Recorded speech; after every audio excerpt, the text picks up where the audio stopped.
Cientistas ionizantes, gostaria de saber como funciona um aparelho de ressonância magnética e o que o exame faz com as células do corpo humano. Explicar sobre ressonância magnética é algo muito simples, só que não. A ressonância magnética é um exame de diagnóstico capaz de criar imagens dos órgãos internos por meio das ondas de rádio. Para que todos nós possamos compreender de forma simplificada o funcionamento do aparelho de ressonância magnética, vamos pensar primeiro no corpo humano. Bom, eu não tenho uma boneca aqui, já cresci, a infância se foi.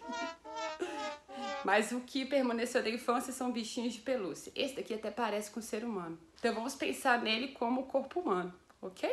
O corpo humano tem cerca de 70% água. Logo, o átomo que temos em maior abundância é o átomo de hidrogênio. Sim, meu povo, pense bem, a molécula de água é composta por 2 átomos de hidrogênio e 1 átomo de oxigênio, ou seja, tem muito hidrogênio. E o exame de ressonância magnética interage precisamente no núcleo do átomo de hidrogênio. É por isso que o mais correto é dizer ressonância magnética nuclear. Sim, bem no núcleo do hidrogênio. O aparelho de ressonância magnética tem 2 componentes fundamentais: uma bobina e uma fonte de radiofrequência. Para quem não sabe, uma bobina é um monte de fio enrolado. Isso mesmo. Quando uma corrente elétrica percorre uma bobina, ela produz um campo magnético em seu interior. Esse campo magnético tende a alinhar todas as partículas que têm algum tipo de resposta magnética, é claro. Como é que se não tiver resposta magnética, é óbvio que não vai alinhar, né, meu filho? Campo magnético, resposta magnética. Magnética. Nessa imagem, vocês podem ver como pequenas partículas de ferro alinham-se ao campo magnético produzido por uma bobina. O aparelho de ressonância magnética é enorme e requer que o paciente seja colocado no interior de uma grande bobina. O paciente será submetido a um campo magnético intenso durante a realização do exame.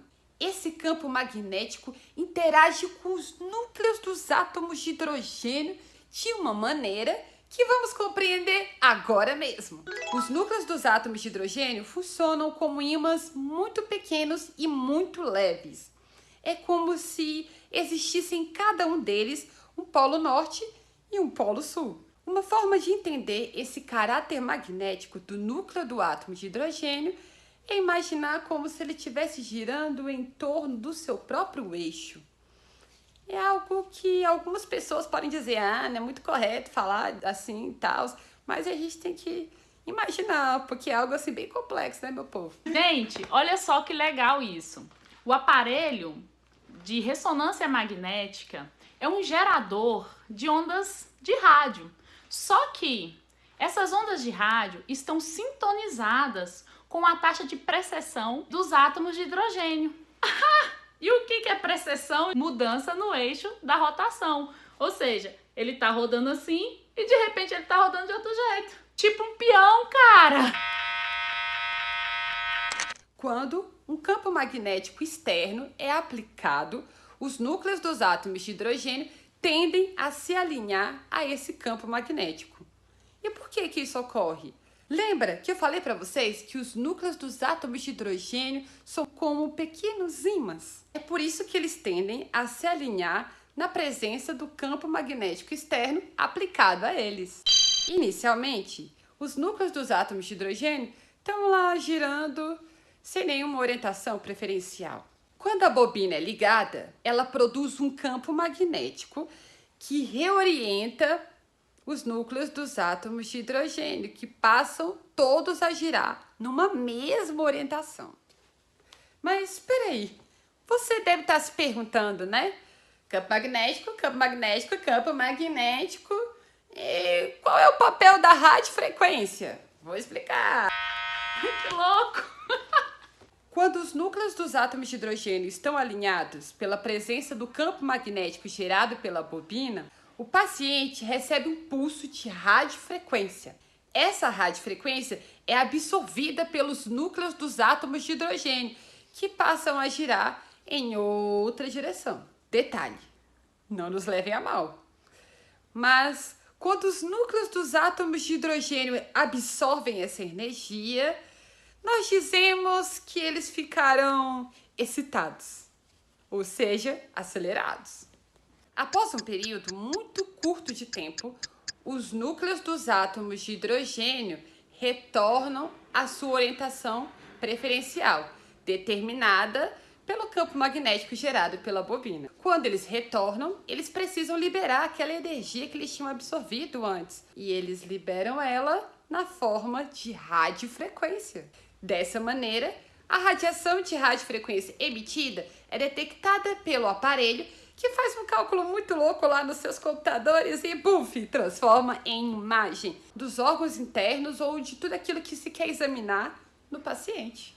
Fazendo isso repetidamente, vai fatia por fatia do corpo formando a imagem que está acostumado a ver no resultado de ressonância magnética. E por isso que o exame pode demorar uma eternidade.